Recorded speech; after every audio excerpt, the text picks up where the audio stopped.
So this video is for a couple people, but mainly actually for Dr. K, who I need to speak with urgently.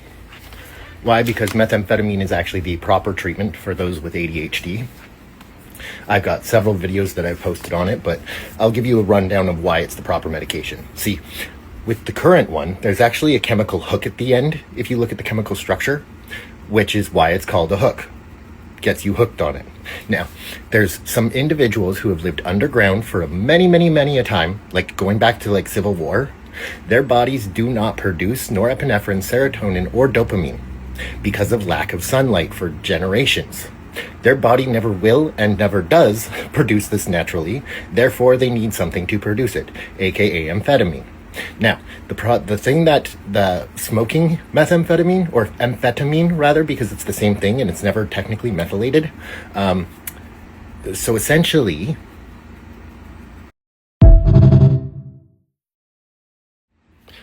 essentially, what it does is it creates a hyaluronic hypercarbic acid, which then allows the chemicals that you're throwing at it to bond with it. Otherwise, you're just throwing it at the brain with, no way to absorb it.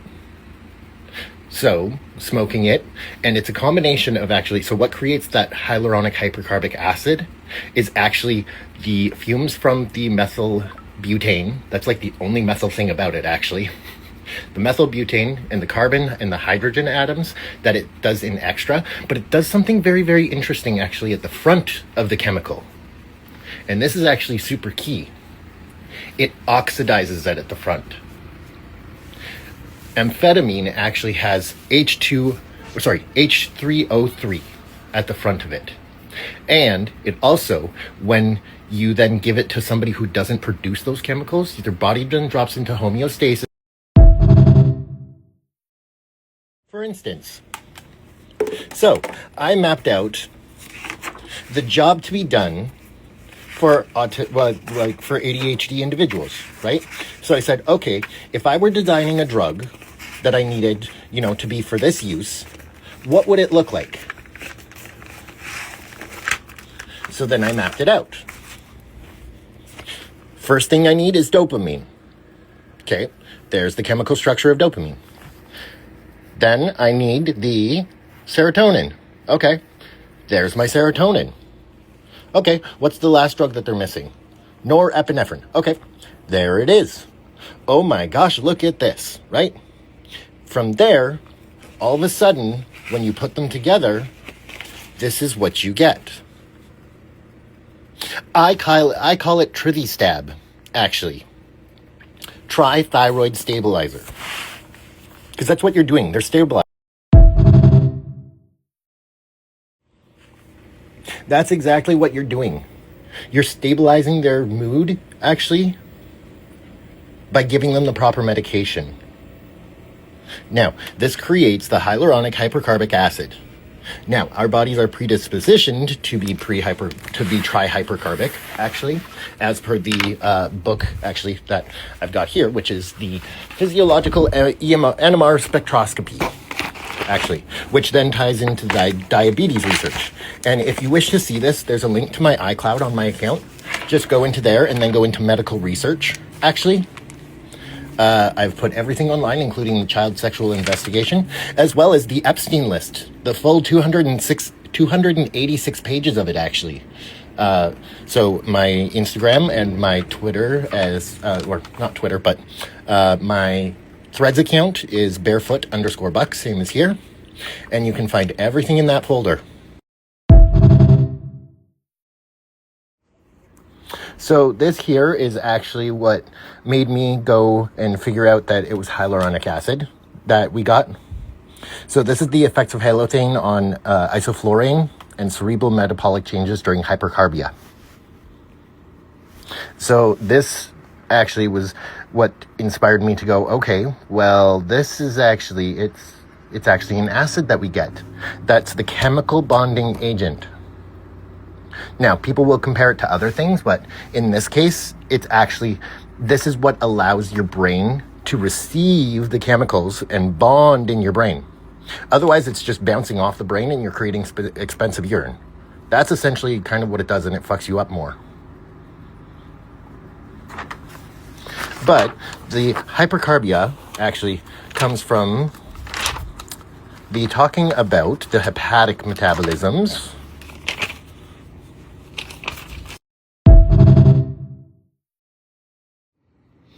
Not bad for a textbook I picked up at a thrift store, hey? Unless the owner didn't get rid of it, which, whatever. But so if you didn't get rid of it, well, at least it's going to a good home, and I would love to meet you at some point. So here it's talking about the renal synthesis. And actually, this is why in Grey's Anatomy, it's why Meredith's portal vein work wasn't working. Her portal vein research doesn't work because the liver and the kidneys actually work in tandem with the pancreas. Sorry, I couldn't think of that. To either up or decrease the sugar or salt levels, actually. So it removes more or it does it, yeah. So essentially, during the one phase, it basically rots out with sugar rot. That's why it didn't work.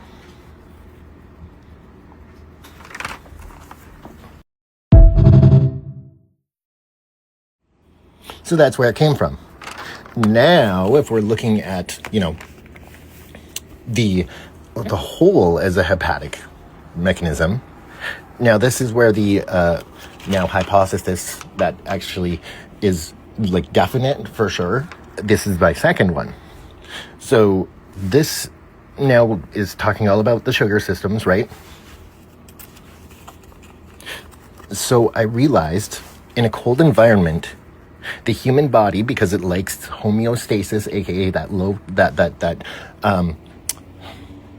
you're driving your car, your body car, and the check engine isn't the check engine light isn't on, the brake light isn't on, none of your warning signs are on, right? Everything is kosher, you're all good, you're smooth sailing, there's no potholes, no nothing. Well, now your check engine light is on.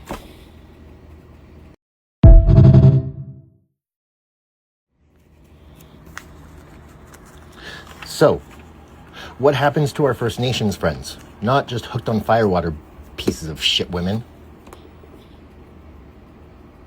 Neurotoxicity poisoning, actually, for the record, which not only turns their hair black, but also why they actually go for methyl alcohol and mouthwash, actually. Because they're used to burning higher fat and sugar concentrations because their body, from living in a cold temperature, just like cookie dough, the first sugar cookies, ladies, how you freeze it and put it in the fridge, yeah.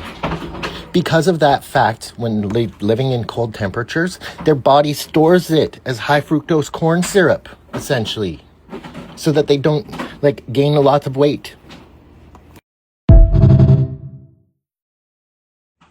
So then, you racist pieces of shits, what should you be asking yourself then? Right, you should be asking, well, what would the consequences of burning a higher sugar be? Oh, right, cyanide gas. Oh, no shit. Why? Because it burns 3 to 5 times hotter. Also, neurotoxic.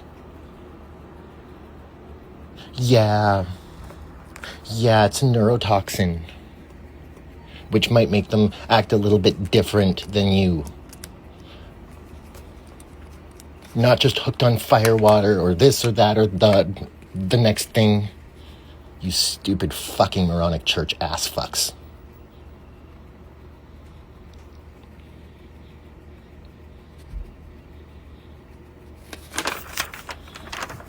And I won't apologize for that. Why? Because I'm part First Nations. The family from the New York side is actually from the St. Croix River area, right? Yeah, Mohawk tribe. By the way, it kind of explains the in-bedroom kind of thing for several races. It actually comes down to a bloodline thing. Why? Because the Iroquois, well, we're pretty peaceful until you come onto our land, and then we, skin you alive. So, torture's kind of within our blood. So if you have it against certain fetishes, you can go crawl up your ass and die. Now, because you're burning a higher energy source, that's why they typically go and buy the mouthwash at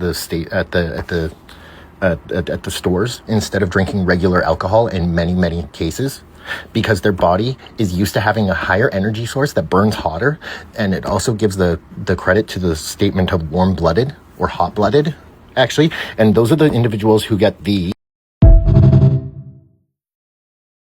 those are then the individuals that get the physiological response to anger, and they start like sweating, like profusely sweating or shaking. Those are the individuals with this type of blood, which is very interesting. So how does this apply to the diabetes? Well, that means that you can have hyper or hypo, and you can actually physically, technically change. It also means that if you move from a cold climate to a hot climate, you could possibly get a seizure disorder, like I did, while your body is adjusting to it. Fun fact. Now, another consideration, which actually I gained from working on this here, is the fact of the anion gap. Right here, actually, if you need the visualization. This is the anion gap. Now, if we break it down, it works out to an ion. Why? Because of the extra ion. So, we then get an extra ion, right? But there's another thing that actually plays into it. Aluminum and nickel. So now, not only it's the difference between an alkaline metal and a non-alkaline metal. Kids, do you know what happens when alkaline metal mixes with just a liquid? You could literally explode a bathtub with a little tiny piece of metal with just water, technically. My dad developed the videos for Alberta Distance Ed and McGraw Hill, actually, for some of those videos, which is kind of cool. He did that for many years. Actually, was a great science teacher too, apparently, actually.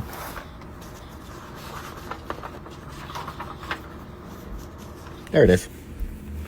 So it then breaks out to an ion, so from the positive salt ion, NaCl.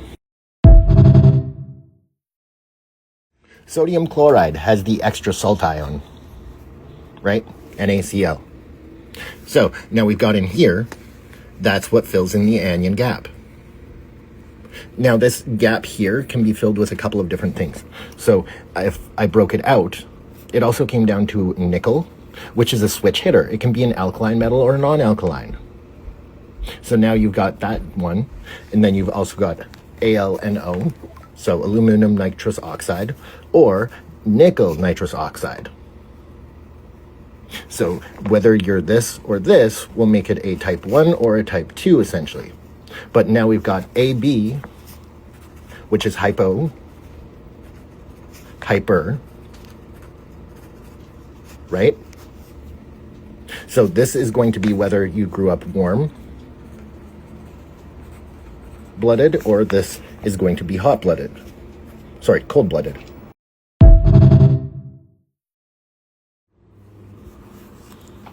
So now we've got like 3 different possibilities here. So now you're going to either be hypo or hyper for diabetes, but then you'll be type 1 or type 2, and then it breaks down even further, right? Down to, and there's the third option. So the third is your switch hitter, which changes completely how you diagnose and rather how you treat it. Because for certain things, well, again, water can react with alkaline metal and not in a fun way. So the people who don't do well with, because you could actually use this for diabetes as well. So with ADHD, the branched chain amino acid, right? It becomes a branched chain amino acid, is what meth is, actually, in theory, technically. And the melatonin chain here, actually, this one is melatonin in the orange. The people that grew up underground, or whose ancestors grew up underground, and First Nations, I want you to listen to me very carefully. You were not the first here in North America. In fact, North American First Nations, like from Canada and US, don't get along with the southern ones from Mexico. They really don't. If you've ever read the Edge series, Edge is like in the middle of the two of them. That is like our whole situation. So no, not every individual is the same, people. Jesus Christ. But regardless, when ADHD drops into the homeostasis by giving them the proper medication, right? Now they produce melatonin and then they can sleep on it. If they're not high stressed. Now, if they use it and they're the wrong, either the aloe or the...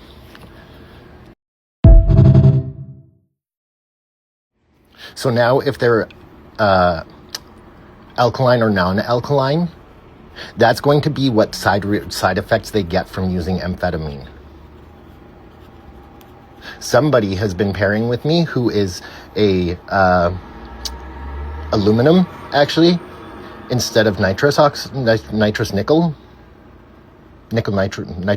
sorry. Why? Because they shake, but they also have thoracic outlet syndrome, actually. So thoracic outlet syndrome is right in the neck through the traps, and then it goes through the little dent, essentially, near your clavicle. And it's a junction of, if you're a mechanic, you'll get this, it's the wiring harness of the body. And somewhere in that wiring harness, there's a kink. And it gets worse by raising your arms up. That's thoracic outlet syndrome. So now here's the even better one. We have to start changing how we diagnose and treat patients, and actually the pharmacology industry is going to become big with this one. Do you know why? Because we now have to target it, whether it's penta, hexa, or ambidextrous, as I call it. Oh no, I'm going to save that one for the last. Right? So here we've got a penta version. So based off of your blood type, A, B, C, right? Or sorry, A, B, or O. My bad. And this is why O positive is actually the universal. Because you literally have so many different ways that you can put it. Whereas A, B negative, right? There's only so many ways you can do it. So A negative. So you get a double. A. Now you get a B negative or a B positive. So now we have O positive, O negative. There's your blood types. Which then means we should be targeting our pharmacotherapy per that. And I'm just realizing here. So we've got 1, 2, 3, 4, 5. So it's actually 1, 2, 3, 4, 5. So this is penta. A is penta. B is your hexa. And then O positive. Oh, it's not just 4. It actually becomes deca.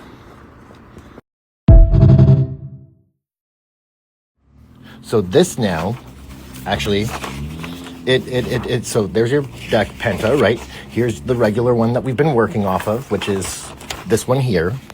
So this is the hexa. Pentahex. And now, whoa, brain blast. I went, okay, so what makes, there's got to be something else in that structure that makes it more, versatile. And went, okay, well, if there's an X in the O, there's got to be an X in here. And here it is. This is why it becomes the most versatile blood in the world, actually. Because it has crossovers, which now makes it hexa, or it makes it deca and hexa. I might have those two backwards, but that's fine. Right? So it crosses over And it which now, then it actually would become, because it's basically a sine wave, but it's got a peak at the top. Or if you were in Middle Eastern, I like to say it's more fluid, because they've got a lot more moving notes in their music, whereas America is so like rigid. Something I liked about my grandma, because she played piano with a lot of moving notes and trills and crescendos, actually, which I say is like not stifling the Holy Spirit. But that's besides the point. There's no move for anything within the North American church half the time. So, and this is the hypercarbia here. But this is why it becomes the most versatile blood. Now, this ties in with the gauging research, actually. Why? Because you have to see this at a larger perspective. Now, why would that make a difference? Oh my gosh. Well, I'm glad you asked. It kind of turns into a Chinese finger trap.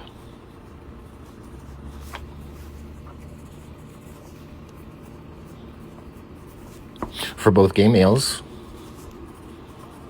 and females. Why?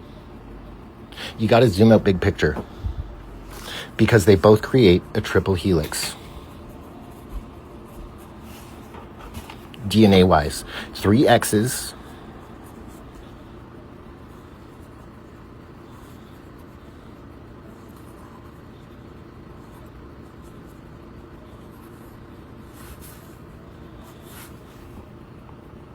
Kind of. I messed it up a bit, but yeah. It essentially becomes, oh there, then it feeds back in. So this becomes then the difference between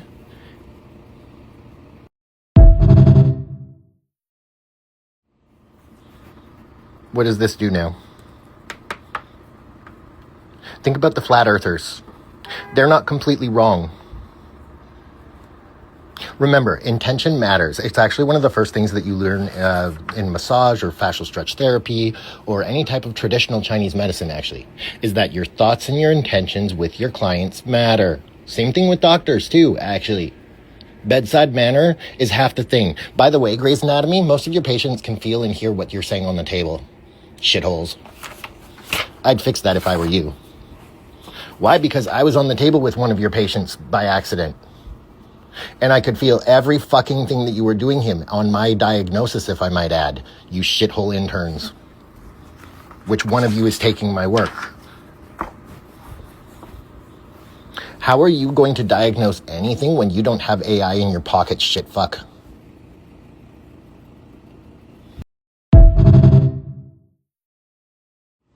What are you going to do during a code gray? Right, so we let you practice medicine, but the foreigners can't. That seems like a smart decision. Which one of the Filipino ladies turned in Dr. Hudson? I'm proud of you. Did you know that Filipinos, the nurses, actually, they have to pay for every catheter or IV line that they don't place properly, which is why they're so good at it. Because over there, they have to pay each time they mess it up. It comes out of their paycheck.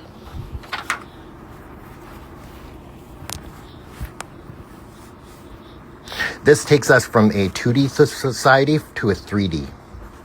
Two-dimensional, yes, no. Polar opposites. Right? Always fighting.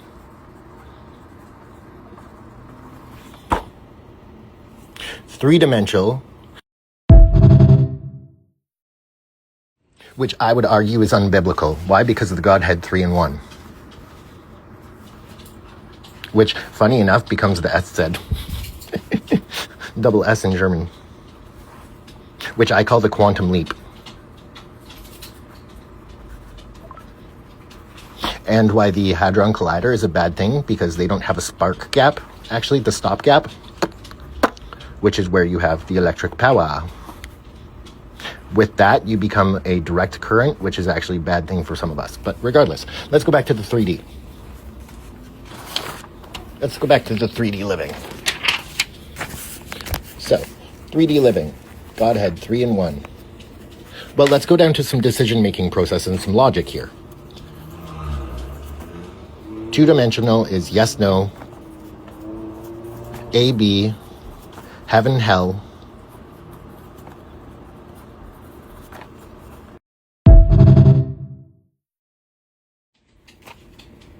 Io, god of war.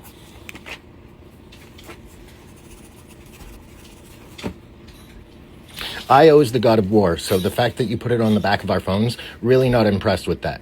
But it also means that heaven and hell can't exist technically as you think of it.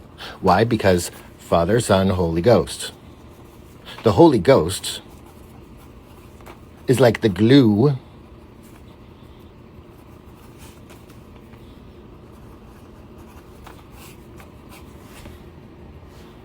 in between, which means it's a triple helix. So it takes it from the yes and the no to then having I/O,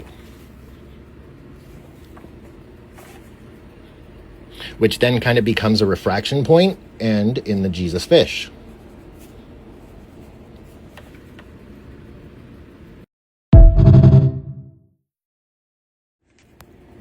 Kind of cool.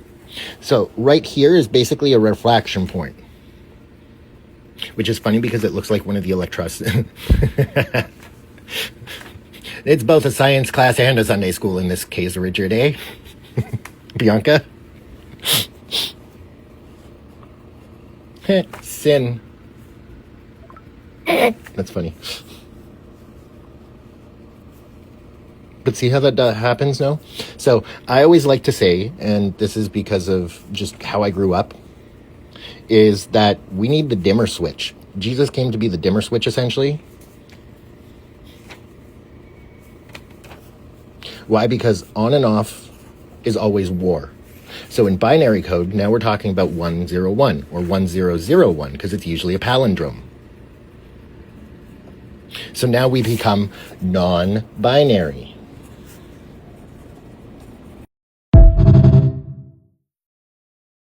This is why it's more fun to teach with people around.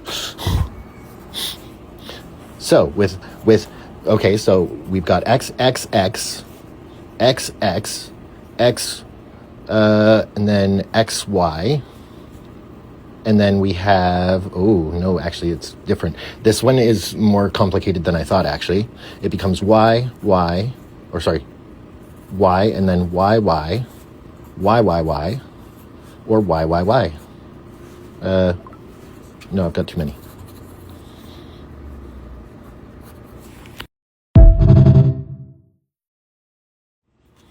Okay, so what do we do here then? Well, this makes a triple helix.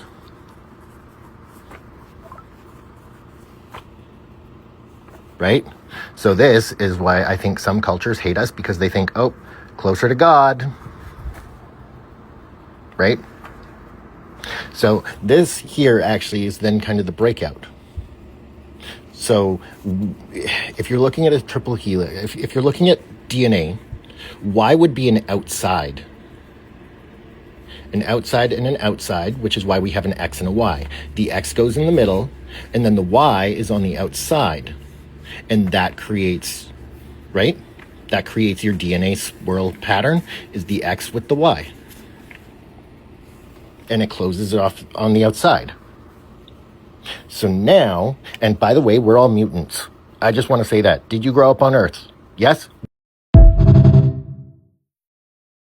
Congratulations. You grew up on Earth, you're a fucking mutant. Get over it. Well, we went from the Amalekites with the fossils and the beautiful colors to Amalekites, Amakites, Agishkite, right? And, well, what are the northern lights? Who can tell me? Radiation particles that are floating across and bouncing off our atmosphere. Whoa, whoa, whoa, whoa. Say what now? Yeah, let me go over that one again. The northern lights, the pretty northern lights over the North Pole, are the effect and the ability to see radioactive electromagnetic particles bouncing off of our Earth's atmosphere. Whoa! You mean we're all mutants that, evolved in electromagnetic radiation? Shit. Welcome, you are an alien. Congratulations, you're a fucking mutant. You're a mutant, you're a mutant. Everybody is a mutant. So get off your high horse and crawl into a ground, if you wish. But we can't evolve backwards. I would suggest against that. John Pertwee was my favorite doctor, actually, in Doctor Who series. Now, if we're looking here, right? So now this becomes gay male with the triple X, right? So now we've got gay male, non-binary. Whoa.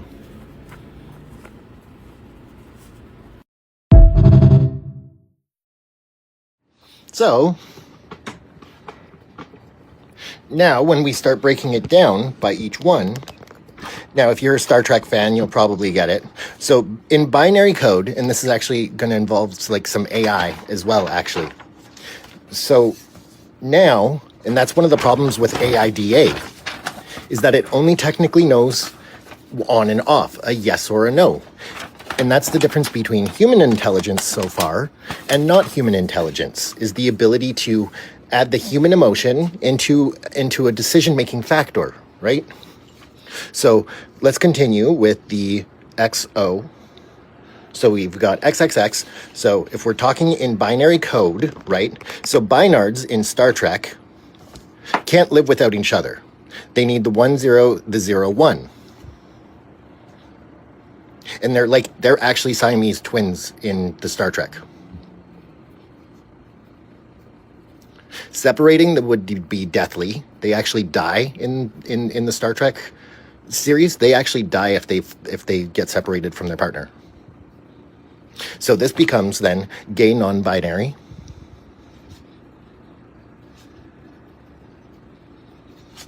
This one becomes gay binary.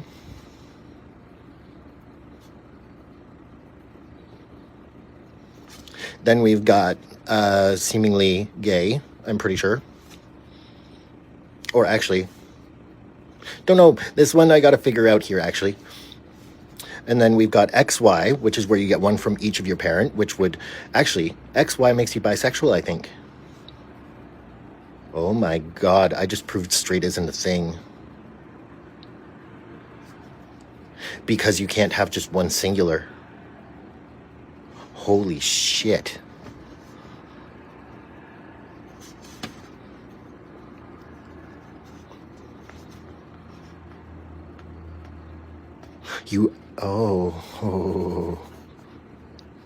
Or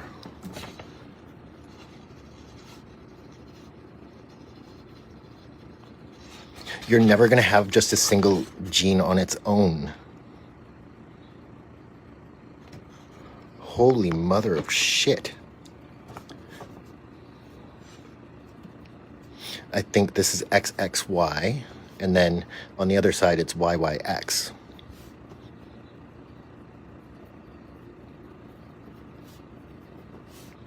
Right? That would make sense, right? But it would be non-binary. Non-binary. Right? It's here. Gay non-binary. So this becomes your bisexual. There. Okay.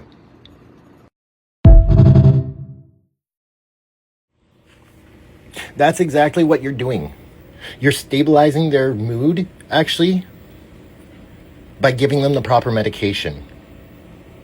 Now, this creates the hyaluronic hypercarbic acid.